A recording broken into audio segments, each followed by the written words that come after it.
Hi, how y'all doing? Figured I'd come on here and see who might be online in the middle of the day. I've been thinking about y'all so much. I wanted to go live yesterday night, but I got really sleepy and I fell asleep.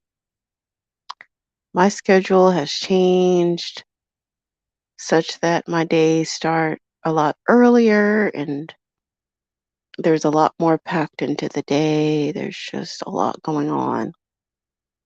So both me and my little one end up being way more tired at the end of the day. And I find myself turning in earlier, super exhausted. But it's a good thing.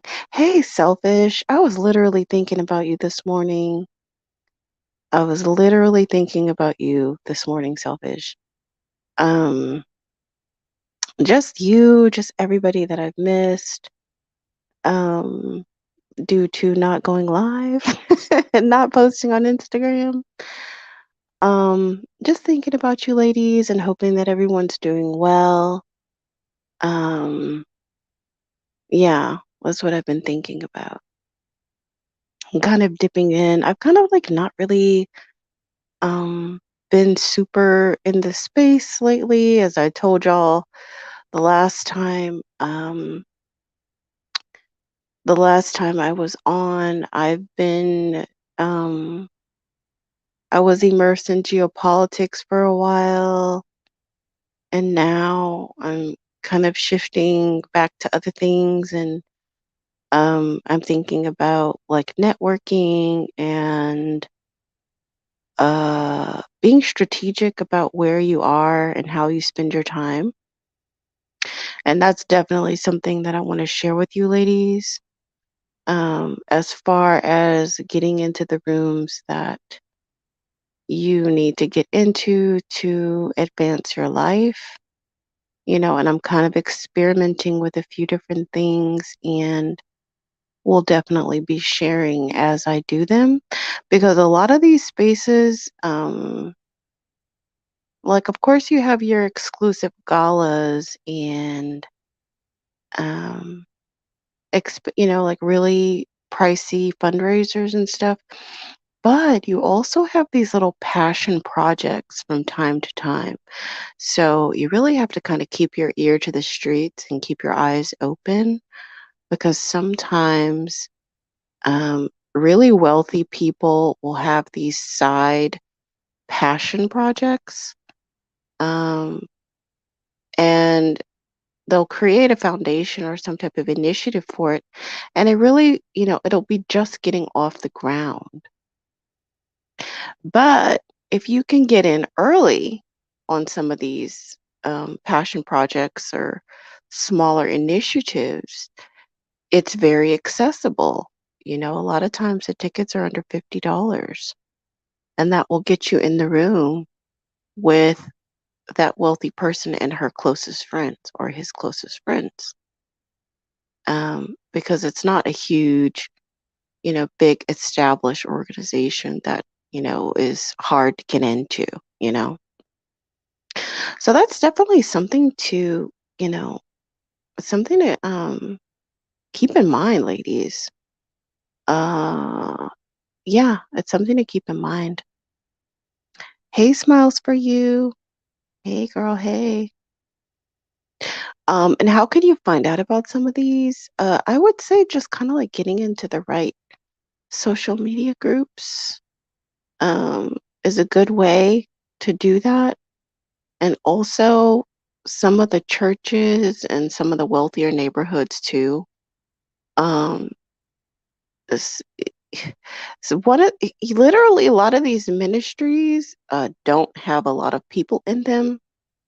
A lot of people don't go to church anymore, or they go online, but older people don't want to go online, so a lot of times they'll still go to the physical church.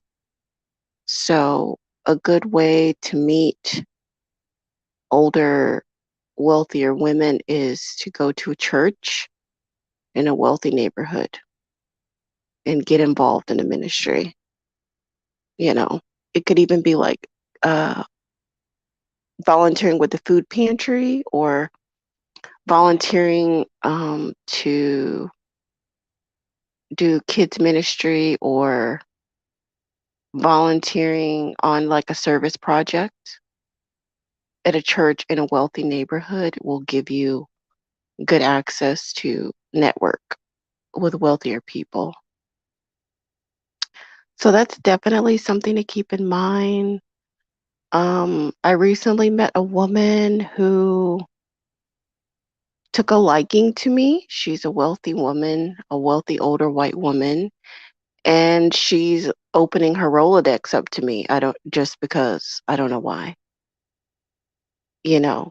And the big lesson with that is persistence and also understanding that your objective is not to be liked and accepted ubiquitously by everyone. That is not the goal. The goal is to find the right connections that will lead you to the right next step. So within your journey of connecting and leveling up, you will experience rejection, you will experience being ignored, and you will experience being overlooked. You will experience being excluded. And that's a part of it. But that is not the end of the road because all you need to do is be persistent and consistent. And I would say persistence is more important than consistent because I see consistent as constantly doing something at the same interval. Some people are good at consistent. If you can be consistent and persistent, that's good. But if you had to choose between the two, then be persistent because you may not have any particular schedule with outreaching and, you know, attempting to connect, but you just keep doing it. You just get up and you keep doing it. And you might get ignored, but you keep doing it and you keep finding a way and you keep turning a corner and you keep pivoting and you keep um, your eye on the prize. That's persistence, that's persevering. And that was a big message that I actually heard from, I think it was Judge Katanji's hearings, was perseverance. And I think that's a great message for us as women to persevere. So, anywho, yeah, I had been ignored, and there was actually a group of women that I was trying to get into and had been rejected or ignored or whatever. Anyway, when this older lady took a liking to me, she actually knows the lady that put that other group together and got me in. And there was a bigger, better group that she said, well, you really need to get into this group. And she also knows the lady who founded that group and got me in. So I'm in there. And being in this group is very important because it will allow me to be where I want to be for as long as I want to be. Because there's so much insider information happening in this group, including homes that are off the market. They post it there first, or when they're preparing to sell a home, they post it there first because they're very insular and they like to keep things within the community. So, people posting about rentals, people posting about various goings on in the community. It all goes down in this group, and I literally wouldn't have been able to get in there without this older white woman taking a liking to me, and had I been discouraged by the other ones who ignored me, I wouldn't be where I'm at right now. You have to persevere. And I tell myself, and this is something I tell my daughter as well, we're not trying to be liked by everyone. And I think trying to be liked by everyone will really lead you, it can really lead you down to a dark path, I think. I think that trying to be liked by everyone, you can lose yourself. You can lose yourself. You could become easily manipulated. You can, um, really have a lot of issues. Those are the people who are, quote, trying to find themselves, having midlife crisis and whatnot, because they were trying to be liked, trying to be people pleasers. My philosophy is that I don't need to be liked by everyone because I kind of just show up as I am. Okay, you like it or you don't. And for those who like it and love it, great, they win. They get access to a great person. And I think, that's a good way to live. And I think it's incredibly, I think it's incredibly important, especially when you start to talking about the pride and that you have as being a Black woman and embracing all of yourself and loving yourself and showing up as you are and also mingling in other cultures. That sense of self will become even more important as you start to do that. And that's definitely a theme that I have to reiterate over and over with my daughter as not even just in other cultures, but just being a dark skinned girl. You know, it's not easy to be in this world as a dark skinned girl and not get the proper, representation and always having to combat imagery on television and constantly reaffirm your child of her beauty. I think I'm doing an okay job at it. I just wish there were more voices like my own that she was receiving, because I think sometimes you might get to a point where you think like, oh, my mom's just saying these things, but are they really true? I don't know. I kind of have to back myself up. Like, I'll cross the bridge when I get to it. I'll cross that bridge when I get to it. Right. As of right now, she does think she's beautiful. She knows she's beautiful. And so far, so good.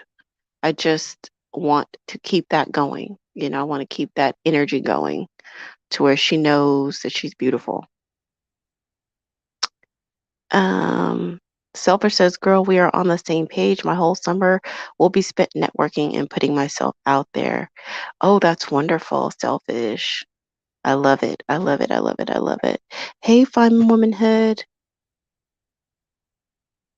Sunny Side Up says, I was always told I was beautiful, and I received princess treatment until I got around middle school, and suddenly I was bombarded with people telling me I was ugly in school. Yeah, that's the period of time I really am afraid of.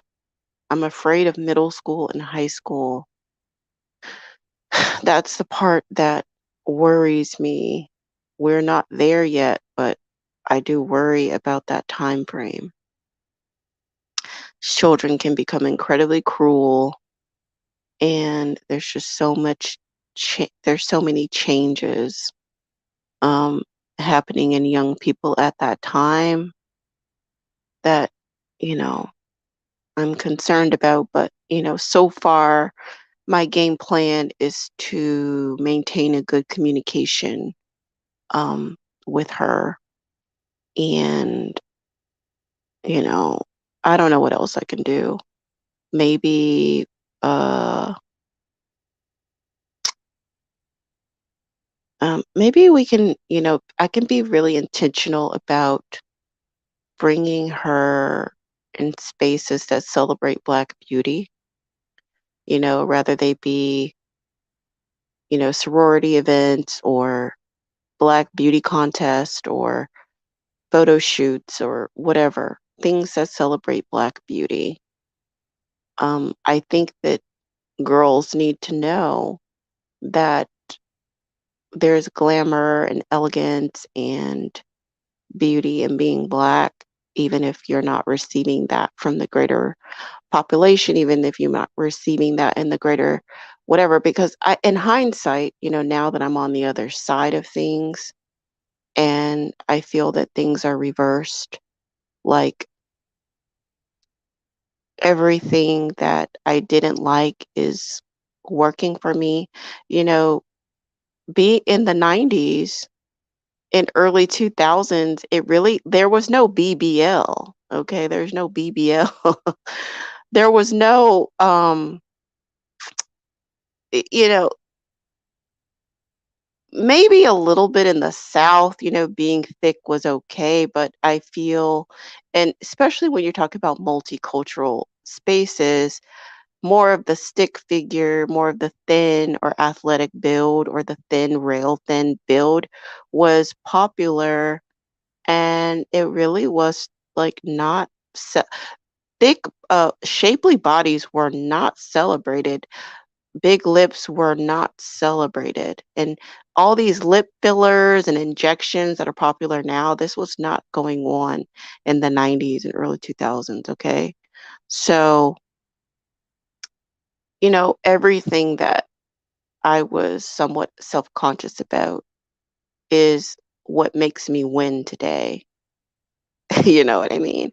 So, uh, and also just the aging process. And I've, been thinking about that as well. My grandmother is getting older. I see her really slowing down. My mother is getting older. I'm getting older. Okay.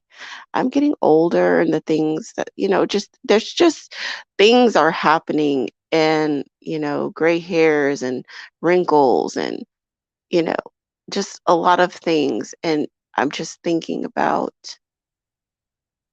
I cannot fight this thing that's happening, aging. And how do I age gracefully and embrace each day is something I was thinking about as I spent time with my grandmother and my mother over the weekend. Because like this aging process is happening to us all. And, you know, it's just hard because I feel like at some point in time you just feel like the same for a really long time. Maybe from like, I don't know, maybe like 17, 18 to like 28. You don't feel like you change very much. You're like, I can do the same thing did when I was 28. But when you get closer to 40, you're like, I am not the same. My body has changed. My body composition has changed. After you have children, your body changes. It's just a lot of changes, and just, and I think also looking at my grandmother, I just felt like she was stuck in time for a while as well, where I really couldn't tell the difference between my grandmother and my mother as far as ability is concerned, as far as like getting around and doing things. And, my grandmother used to garden a lot, and, she's not really doing all of that, stooping down and pulling out weeds and gardening the way she used to because she's slowing down. I mean, obviously she's really up there. She's closer to 100 than not. So, yeah, I've just been internally dealing, grappling with the aging process and, losing people in the family due to age. We had several deaths in the family in 2020, and my grandmother is the oldest of her siblings that's living. And so, you know, it's a somber thought, but it's happening. And you have to think about those things when you're kind of planning out um, estates and, life insurance and your children and succession plans and all of that. Like, we're not going to be here forever. It's very uncomfortable, but, we're not going to be here forever. And now there's a struggle bandit online with a GoFundMe, trying to get money. And, like, come on, GoFundMe is not life insurance. Like, that's Very annoying. It's very annoying that these people are flexing online and living this luxury lifestyle supposedly, but when something happens to them, they're online begging for money because they did not plan properly. It's very annoying. And the crazy, like, the families aren't even embarrassed,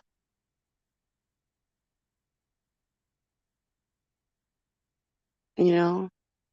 They're not even embarrassed. I could see if it was like a freak accident and you have a bunch of kids, maybe um that's more understandable. Like, oh, well, there's probably additional things that in addition to the services that need to be handled. Like, okay, you can kind of understand crowdsourcing, but if you're just an individual male, like, why don't you have a life insurance plan? But anywho, so yeah, the aging process and so networking, yes, yes, yes, yes. I just want to encourage you ladies to kind of think creatively about um getting into the spaces that you need to get into because like some of these big balls and galas, like I was saying, sometimes it's hard to crack that code early on, or you might not even do well in larger spaces, but if you could think smaller, um, if you could think smaller, then you might be able to get better access to what you want. And even think about like niche hobbies like antiquing or um, gardening is a good one too, as long as you just pick a nice neighborhood. Quilting will get you access because old white women can really open up a lot to you. Okay. Sometimes these women are estranged from their children. And so they really would like somebody younger to talk to and help out. Okay. Quilting, beading, um, antiquing, aviation is another good one. Uh, Boating if you live near the water. Sometimes tennis, it depends. Depends on your community or whatever.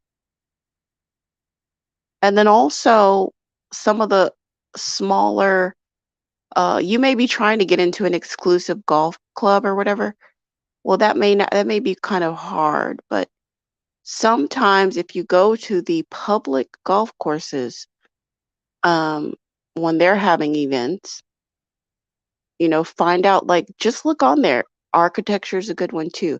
If you just look on there and see what they have going on, just go to the events page.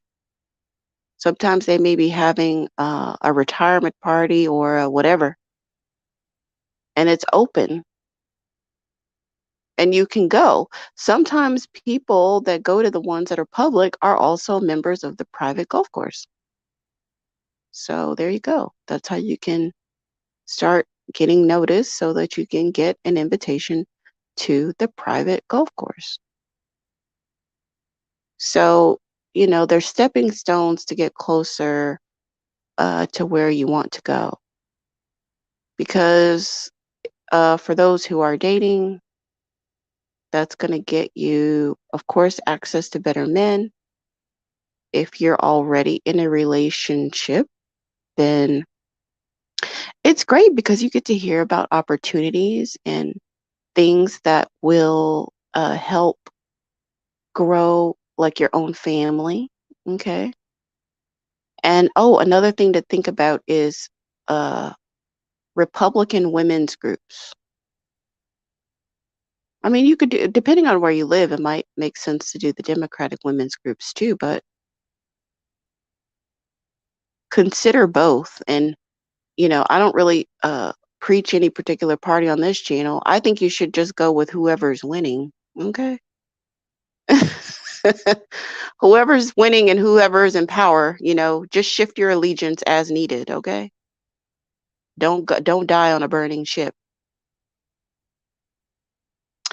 But a lot of times, even in areas that are heavily Democratic, a lot of times Republicans will have important seats.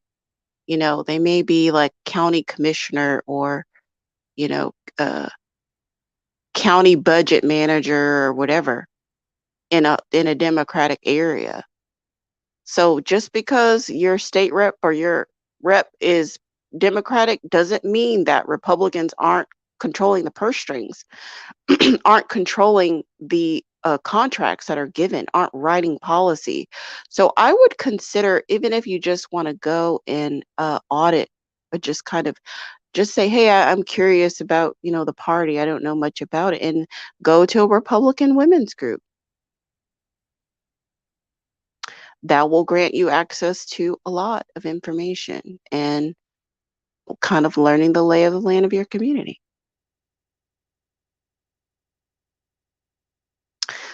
Um, Sunny Side Up says, my mom put in lots of extracurriculars with diverse kids. I had so much fun. People were much nicer, and I got to explore my interests without judgment. Oh, that's awesome. Hey, Tabitha. Selfish Love says, yes, celebrating her and putting her in pageants will be a good idea. We have to teach our Black daughters that they are on stage with all women, not just other Black girls. Yes, I love it. My mother is 59 old today, and I can't believe it. I'm throwing her a surprise party with all her friends at a spot. I adore my mother. Oh, yay! Congratulations. Happy birthday to your sweet mother. What is she, an Aries? Go Aries. Go Aries. Now, okay, so I wanted to start with that information just to kind of throw some ideas at you ladies to consider when it comes to networking, but enriching your lives. The other thing I wanted to really talk about is, um, again, just the over emphasis on what struggle bandits are doing or not doing. I mean, literally from today, we could we could look at the calendar 2 years ago and just on any given day, just see like what were they doing 2 years ago today, and it will be the same as what they're doing today. So nothing is changing over there. It's still the same. It's still the same. So just let them do what they do. Let them perish. You know, be mindful of where you put your attention. And if you have influence of other women and can offer them something, think about how you can enrich their lives. How can you enrich your sphere of influence? How can you enrich their lives? Think about that.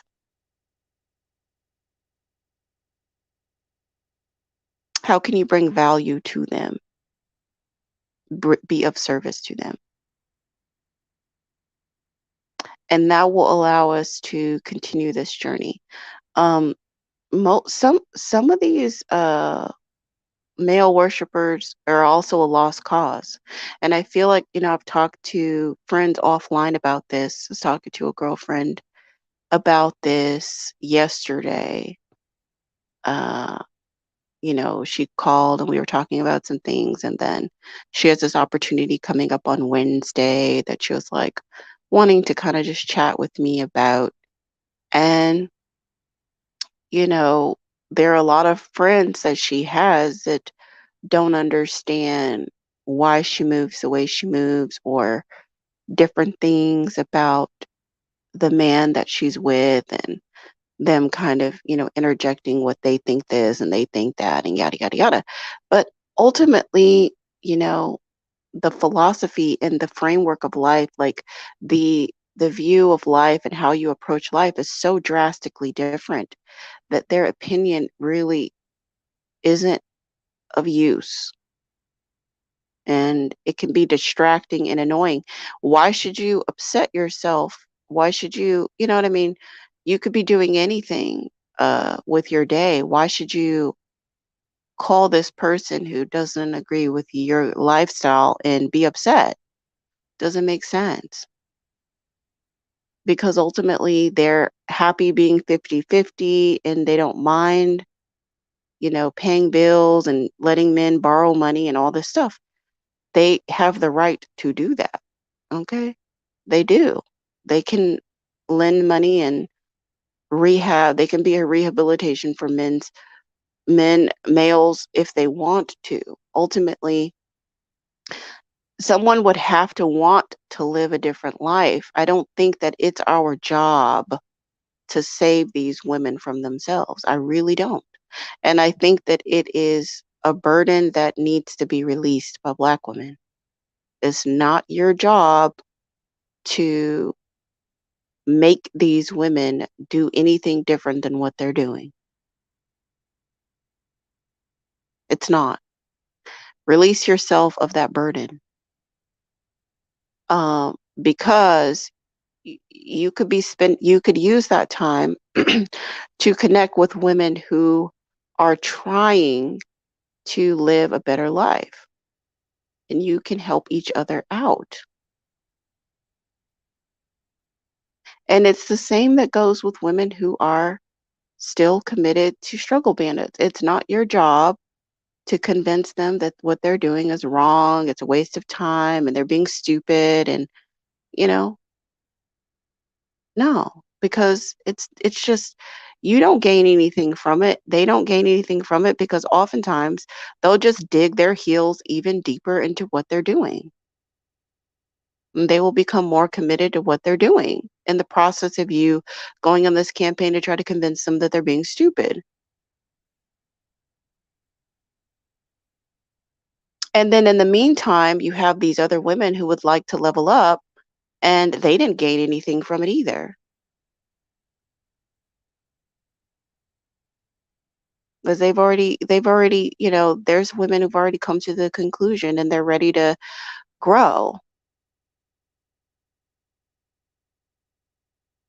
If someone's deeply entrenched in male worship, I, okay, I'll say this. I feel that most people who come out of male worship is due to life experience. It's due to life experience, and then they seek answers. But it's not like you're deep in male worship and then somebody convinces you to stop. It's usually your own life experience that forces you to look at what you're doing and think about what kind of results you want in your life and if what you're doing is productive and positive. And then you go looking for answers. And I think that living your life and sharing your life, sharing your wins and how you're progressing is, it sells itself, you know? It's very, it sells itself. Like, look at the life I'm living, and that can be the calling card. You're not angry, you're not destitute, you're not being, you're not getting dogged out by this one and the third, and you know, le- l- leaving relationships depleted and busted. You know, that's the winner. And that's the proof. So I don't really need to say much beyond that. And the great thing about that particular approach is that it opens you up to a variety of people and even people who are not necessarily on that train, you know. So you do get a wider perspective. It is, I think, a little bit I think it's attractive to go to the choir because the choir is consistent and the choir, it can get you sort of like an instant uh, audience number, at least to a certain point, pretty quickly. It can. But I think that as leaders of everybody's perspective, sphere of influence, we have to ask ourselves about where are we going and where are we trying to take the sphere? How are we trying to grow? How are we trying to expand? And where do the women go who who are ready, you know? 'Cause there's many, many thousands who are already ready.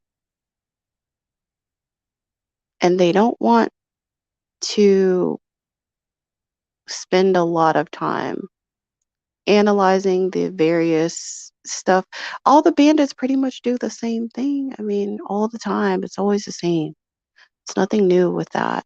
Doesn't even matter why they're doing what they're doing. It doesn't matter because ultimately the result is the same of them being non-productive and um, detrimental to our wellness. So it doesn't matter the why, it just matters the outcome. So knowing the outcome, there's plenty of people who said, I just don't want that outcome. I don't want to deal with that. And for those who have already come to that conclusion, I don't want that outcome. I don't want to deal with that. Um, those ladies are wanting more. They're wanting more. They don't, you know?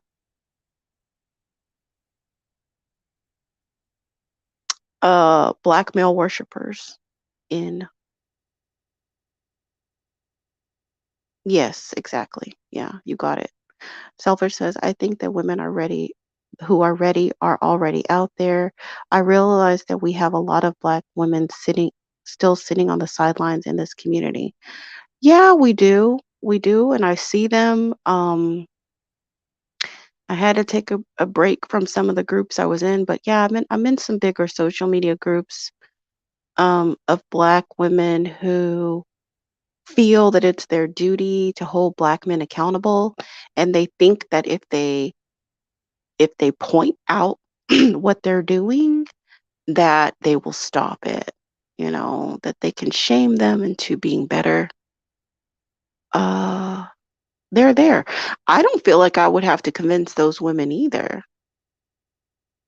I don't feel like I have to convince those women either, especially if they tell me all these things and they're like, yeah, I only feel comfortable with Black men. Then I'm like, okay, that's fine. I'm not going to argue with somebody about that. And many of them will tell you that too. They'll talk about, they're like, yeah, and this and that, and they'll get some information and they'll be really, really riled up about it. But um, they're not necessarily, uh, well, they still believe that they can make them change. They still believe that it can be redeemed. So I wouldn't spend any time with them either, trying to convince them of anything. As I think sometimes eventually you'll get tired of what you're doing and you'll want to try something else. And maybe not also. I mean, if they do what they're doing for the rest of their lives, it doesn't make me it doesn't make or break me. I believe in a coalition of the willing. And I don't get any joy out of disparaging them either. Like, do what you want to do, girl. But I have my own boundaries. I don't allow people to call and complain and to me about their own struggle bandit in their personal life. Because if that's what you choose, then that's what you choose. And then I'm not an emotional dumping ground for that, you know. It goes both ways. The people in my personal life who deal with that kind of stuff, I don't talk to them about their relationships at all. And I don't talk to them about mine either because they probably have certain feelings about me. They probably think I'm a gold digger, that I'm, whatever. I'm not a good, I don't know. They probably have their opinions about me, which I'm not interested in knowing them, as I don't care. And I don't talk to them about their relationships after what I deem what they're doing is stupid. You know, I, I rather be ignorant about it. I don't want to know what you're doing with in regards to that. I think that you should be stupid in peace. And, you know, I don't want to be involved at all. So yes, there's certain people in my life that I don't talk to them about their relationship at all. My mom asked me the other day if one of my high school friends got married. I was like, I don't know. I literally stopped talking to her. Once I saw her so-called fiance on Tinder, I stopped talking to her about her relationship. Okay? I don't know if they ever got married. I don't know. I don't care. I don't ask about that. None of my business. Whatever they got going on over there. And my mom was like, "Oh wow, I can't believe it's just small talk. It's just you don't." And I'm like, "I don't know. I don't get involved." So, I think on a wider scale that could be useful as well. Um, because there's a variety of perspectives and levels and like just where people are. And I think some people are unaware of what's going on. And I've always been really interested in that particular demographic of those who are unaware of what's going on. These are the women who have a genuine um, desire for a healthy relationship. These are women who value family. They want to be partnered, and things keep crumbling and they don't know why. Or they keep getting heartbroken over and over and they don't know why. They hadn't really put the pieces together to understand what's going on. These are the women who don't understand manipulation. They don't understand,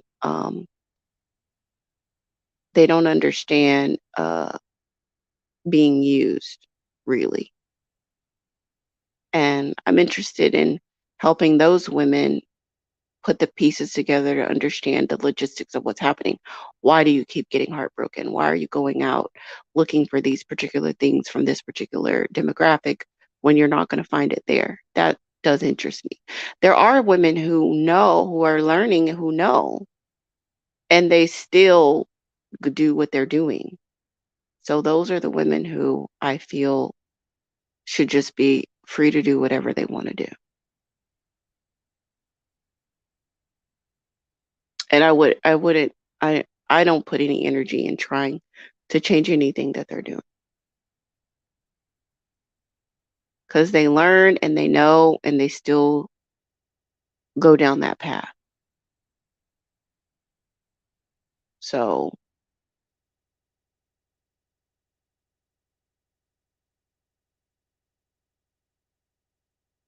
Mocha Mommy says, so glad you're having this discussion. There needs to be compassionate conversation about Black women who do not understand the extent of the dysfunction. Yeah. Yeah, there's a lot of genuine hearted women. Um, and most of us have come to the conclusion through life that our desire for family uh, and our loyalty were counterindicative, and it was just a cocktail for just like failure, really. And there's another thing I was talking to one of my friends about. She's a millennial. She has one kid. I have one kid. I have another friend who's a millennial. She has one kid. My other friend, she has two. But you, there's a lot of us older millennials with one child. And I think it's because, you know, We went out into the world ill-equipped about everything regarding relationships. And motherhood, especially when you're doing everything by yourself, it makes you learn a lot of lessons very fast. And it's very hard. This is hard work that shouldn't be done alone. And so many of us still don't ever get it right. But what we do understand is that this is too hard to do two times. This is too hard to do three times. This is too hard to do times four. So I'm just going to have the one I have. And until I figure this out, there will be no more. And sometimes by the time we figure it out, we're not able to have children anymore. It is what it is. There's going to be a lot of only childs coming of age soon. A lot of them. A lot of them. Okay. So I think they're probably going to have their own little subculture. I think probably uh, the only children of millennial moms. I think they're probably going to create their own little subculture. I'm sure they'll probably have a lot of complaints and whatever.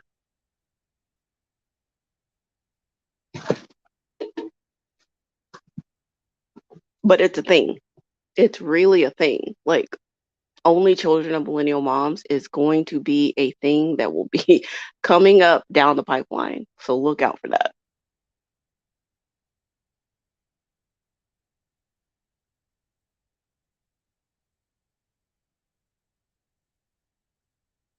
It's coming down the pipeline. Yeah. So yeah, who knows? I mean, I always imagined having a lot of children, but um it didn't work out like that, did not work out like that. Didn't have a good variety to choose from, when you're constricted and loyal and you realize like mm-mm, this is not conducive to family life. And these are not the qualities of a household that I admire. I mean, it's one thing to know the complaints, but I think it's another thing to uh, recognize the cultural issue, that it's beyond your little world. It's beyond your little, however many dozens of people you've dated or whatever. It's much bigger than that. And then that's the part, I mean, I'm not at my old gym anymore, but that's the part in the gym ministry that I would always see that women would be willing to complain about their quality. And then, like, all these women from different communities, different states, different age ranges would all have the same complaints. But then when you say, do you think that this is an issue with all of them? And then they would be like, no, no, no, no. No, most of them are good. These are the bad apples. And it's like, how are all these random women from different age groups and different states and different communities and different backgrounds, how are they all coalescing on the little small minority group of bad apples? How did y'all all do that? But that's a hard pill to swallow. And that's what a lot of women don't want to admit.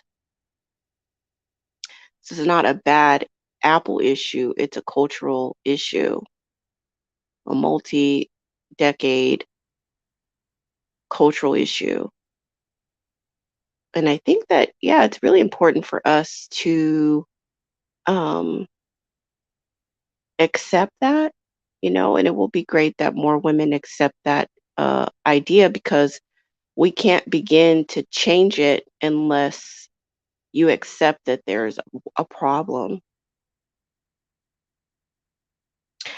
I was talking to one of my family members who brought in her nephew, so on her husband's side, and he's in his early 20s and um, already a felon due to DV. coming out of the military. Again, the military cannot reform bandits. And I've been saying that on my channel since uh, 2 years ago or something, when I was telling you about my last Dusty, who was in the military and was discharged dishonorably. But even if they get an honorable discharge or whatever, the military cannot make them honorable men. I really think that it has to do with your family structure, right? Um, the military needs something to work with as far as character is concerned, because you can follow the rules of the military, but that doesn't necessarily mean you have good character in your civilian life. You know what I'm saying? When it comes to character and manhood, what you do in your home with your wife and your children, that is what defines you as a man, not rising in the ranks of the military, not getting accolades or, finishing basic training or getting deployed and coming back. That's all fine and dandy, but, you know, your manhood is really what you do with your wife and children. Are they healthy? Are they taken care of? Are you loving? Are you consistent? Are you faithful? Are you showing up for your children? That's what really matters. So, yeah, this guy came out of the military, felony from DV, and they're literally paying him to do basic shit, just like basic tasks.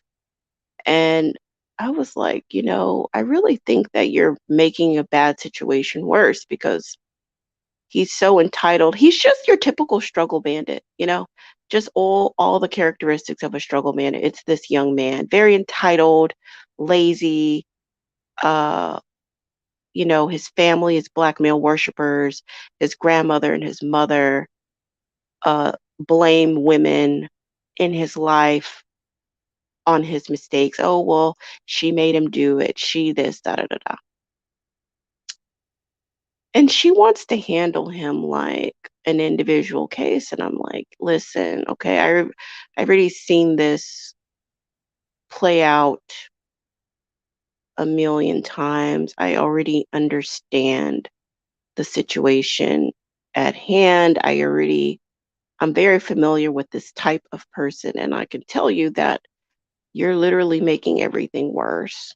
You're exacerbating all the problems that he has by enabling him. And also, you have to ask yourself, this young man is really operating as a young boy. Do you want to raise him? Do you want to raise him? Basically, is what you need to ask yourself. And he's developmentally delayed. In other words, the skill set that you need as a man by age 22, 23, 24, he doesn't have those skill sets. He does not have the reasoning skills of a man this age. Do you want to spend time raising him?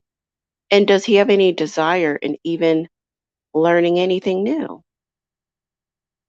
You have to understand that you're the weird one. You're the outlier. You're the person who's trying to hold him accountable when all of his entire family sees him as the golden child that could do no wrong. Anytime anything bad happens, they blame other people. And here you are, the outlier, trying to hold him accountable. She talked to me the other day. She's like, I took your advice. I'm like, what advice? What advice did I give you? I don't even remember giving you any advice. She's like, well, we stopped paying him.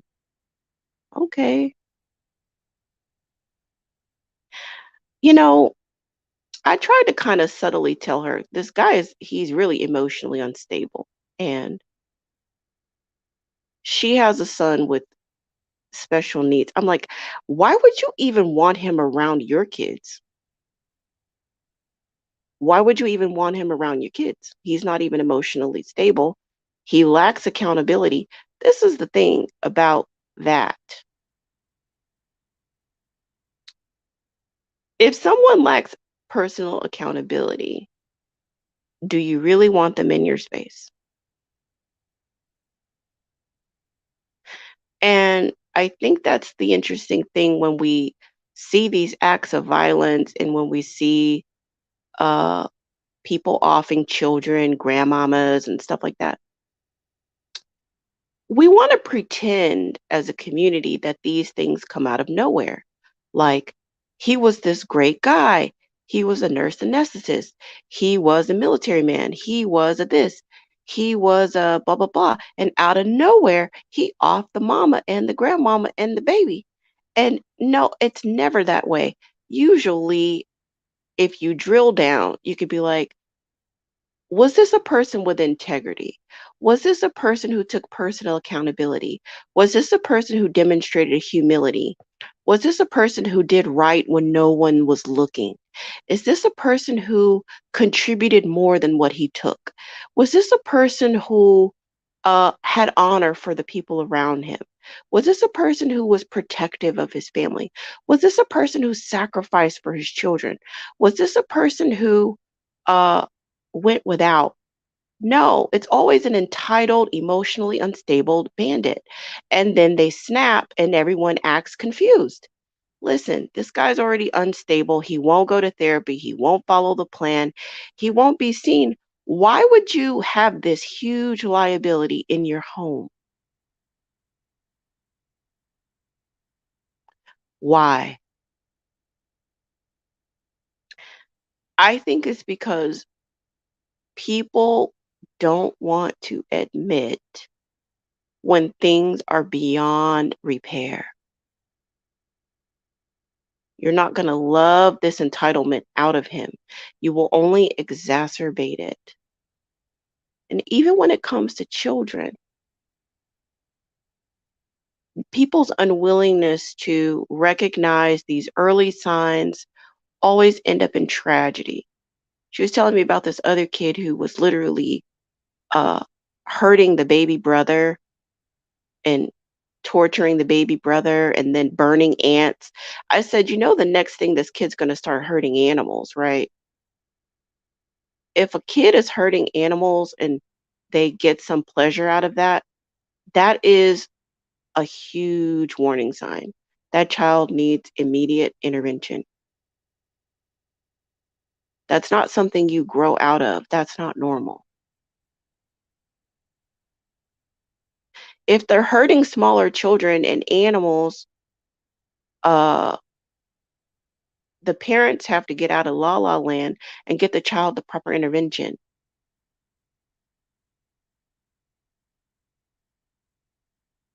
Because that kid the other day that was what did he do? What I don't remember the school. But literally like earlier that day, he was drawing stuff and saying what all he was gonna do. And then he did it.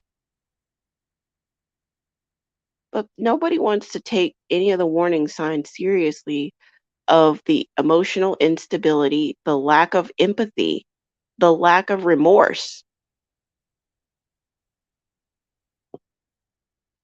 And when they have that sick, twisted pleasure from other people's pain and misery, that's so dangerous. And that's not something that they grow out of. And that's something to definitely isolate and, you know, I don't know, because it's hard. I mean, it's really hard to know what is the proper response to antisocial people. But I think that as a greater society, we really need to grapple with those discussions. I watch a lot of crime videos, a lot of crime like solve mystery, this and that. And it's just always interesting to see these children demonstrating antisocial behavior. Sometimes they'll even get evaluated by professionals, and the professionals will write up a report to say that this person is homicidal, they are a menace to society. If given da da da da, their recidivism is highly likely. They're good, and they'll do outpatient for like 8 visits, and then these people are unleashed into society and they wreak havoc. And I'm just like, what is the answer? And then with DV, a lot of times these people are going to anger management class for 2 or 3 or 4 sessions, and then they're unleashed onto the community when anger management is not the problem. Their personality disorder is the problem, not the anger management. But I just think it's so easy to kind of wrap it up in a bow, like to close the case. Like, all right, community service, anger management, parole. All right, have a nice life. Because nobody wants to deal with the complexities of these dangerous people being unleashed into society. And then the tragedies happen and everybody wants to look stupid, like, oh, nobody saw this coming. Nobody saw this coming. We couldn't, no one could have predicted this. How? When you have someone who operates with no empathy, what do you like? What's the difference between strangling someone versus offing them versus doing some like what's the difference? There's not a huge difference between punching someone in the face, offing them, or strangling them. They're all violent acts. And then everyone wants to act like like no one saw this coming at the end of the day. But anywho, I do think that that's a bigger issue, but it does concern me greatly that these cases are not they're not being handled comprehensively. And I think that that has a bigger thing to do with this being a reactionary society and not a preventative one. Anyway, that's a tangent. But back to my cousin. So yeah, she's got this unstable struggle bandit living in her house. And, you know, it's interesting talking with people who are trying to understand struggle bandits, like what they're doing, and they're not abreast of the like pathology. And they're trying to kind of understand each action that they're doing, like, oh my God, I can't believe, he did this. I can't believe he had the audacity to ask for that. I can't believe, da da da da da da. Well, you know what I mean? I mean, uh, I've seen they all literally operate from the same playbook, like I've seen it all before. So for me, I can see it coming a mile away. But for those who are not interested, who don't understand, they're trying to understand each individual action. They're trying to understand each individual thing, and they get so frustrated, you know, by it when it could be totally avoidable. I mean, I told her I think that he needs to sleep outside for a week or so in the elements. I would literally just kick him out, and I would do it even if I had a son. I would literally like, you just live outside. I mean, I don't know any other way for a man to learn how to be a man than have to get it for himself. Okay? Living off of women is not the answer to developing a man. At some point in time, they need to figure out how to produce for themselves. So I'm probably like, girl, I told her, I was like, I'm probably not the one you want any advice from because I'm just going to tell you to buy him a tent, tell him to go to Walmart, get a tent, and figure it out. Go to a shelter or something and live outside in the elements for a while. And then maybe you will appreciate a home. Maybe you will appreciate, people being kind to you and you will be less entitled. Or maybe not. But either way it goes, I know for me personally, I would not subject myself to that emotional instability.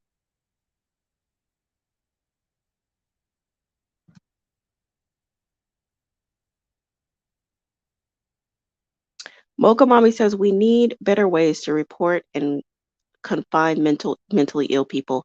Yes, we do. We need a better way because I think that society is shell shocked, from back in the days when they used to like throw people in, what they used to call insane asylums. And, there was a lot of inhumane things going on in there. And I think that instead of us coming up as a society with like a better way, I think that we just swung the pendulum way to the other side and was like, these people can roam around. But I'm just trying to, there was a recent story that I saw of a guy, I think he offed 12 women and assaulted like 50 in his lifetime. And he had an evaluation from two separate psychiatrists that said that his desire to hurt women could not be treated. Like it wasn't, there was nothing that they could do to make him not desire to hurt women. And they put him in eight outpatient meetings, and then he was just roaming society, offing women until he was stopped by being in prison. So we as a society, yes, we need a better way to deal with these type of antisocial people. And I think that just us on a day-to-day basis, just within our community and dealing with our personal lives, I think that we can become savvy. Of course, we can't stop these freak accidents and freak encounters with violent people and things of that nature. But I do think that we can um, create as much distance as possible from unstable actors, from people who have a propensity of violence, through being savvy and understanding the lead up to it. Like what are some of the signs to avoid? What are the type of characters? What are the type of character traits to avoid on your day-to-day life to try to mitigate risk and have less people in the midst in your personal everyday life? Have less of those types of people around you in your personal life. I do think that that's something that we can do. Unfortunately, people seem to be prone to extremes. Now, a lot of mentally ill people are homeless and in and out of the emergency room. Yeah, they are. Yeah, I think that we went from one extreme to the other, and there's so many people not getting proper treatment. And if we look at it from a holistic perspective, um, a lot of these people just had really bad childhoods. And through a recent experience of my own, I see how broken the system is. I mean, I see how broken the system is and how nobody responds to anything until it's an emergency when it comes to kids. Like if it's something that's brewing, they just ignore it until they can't ignore it anymore.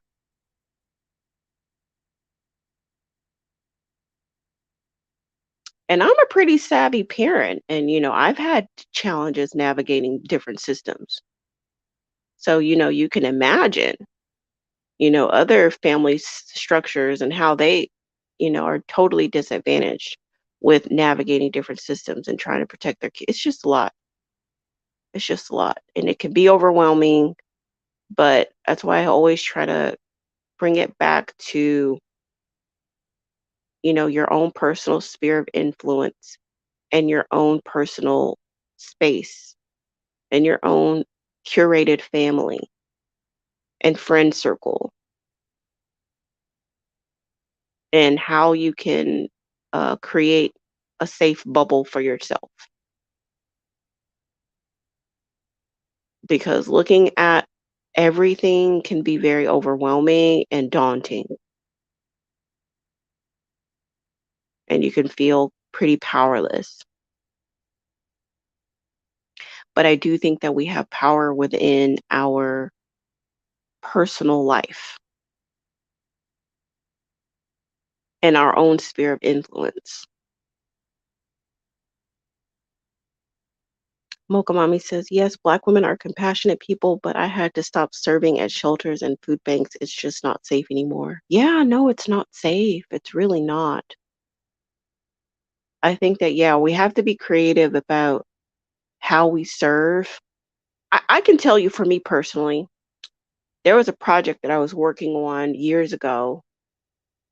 It didn't end up working out, but we were working with a specific type of um, homeless shelter through one of the churches. And this was a particular demographic of women. And well, this was a Catholic church. This was a Catholic church that had a shelter. And the nuns were saying that the county hospital was dropping off patients at the shelter. And this shelter was never meant to be a mental health facility. You understand what I'm saying? This particular shelter was created for families, like women in distress, to be a buffer to help them get life skills and to get them into permanent housing. And it operated like that for years until, the county hospital and other, you know, other facilities, inpatient facilities found out about them. And so when they didn't have anywhere to send their patients upon discharge, they were like funneling them to this center. And it just became unsafe for women who were struggling and in need, but weren't coming from an inpatient setting. So this system is really broken. And it's definitely not fair, to these nuns who are trying to serve, in their mission, um, being put in harm's way from when, people who need more services than what they have to offer. Women who need to be monitored with their medication levels, and women who have all kinds of medical needs that these women, the nuns are not qualified to take care of them. So yeah, it's a bigger issue. It's a bigger issue. And I mean, I can see um, in my community how I've seen it play out a lot. Um, where there will be some people who need to go to the shelter, for example. There are people who need to go to a shelter, but they're scared to go because of the violence and stuff inside the shelter. Because some people who are experiencing homelessness, it's not because they're on drugs or, it's none of those things. They just maybe one family member got sick and grandmama got this, and then and then things happen and they lost their place. But they'll sleep in the car or something. They won't access the shelters because they're afraid to go because of people who are abusing drugs and or um are in need of mental health services. So anyway, I'm trying to leave y'all on a high note because that's pretty depressing. Mocha Mommy says, same, the Catholic charities here, it was illegal immigrants and ex-prisoners were being funneled to family shelters. OMG, Mocha Mommy. OMG. OMG. Not prisoners. That just puts everybody at risk. That puts everybody at risk. My goodness.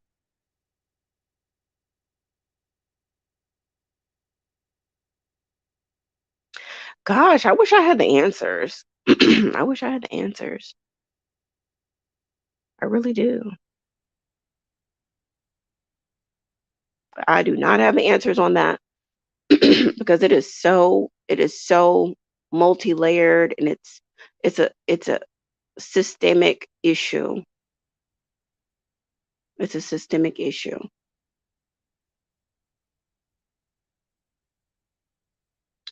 But I do want to try to leave y'all on a bright note of some sort. I will close out by saying that I've missed you.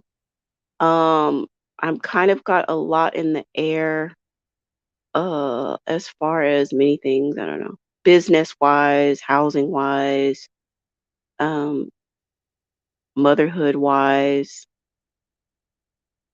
A lot of things are up in the air, so I'm just trying to get organized so that I can get back to a regular. I never really had a schedule. I tried to have a schedule and I still didn't keep that. So I wouldn't say necessarily a regular schedule, but I would say just regularly coming on here to chat with you ladies.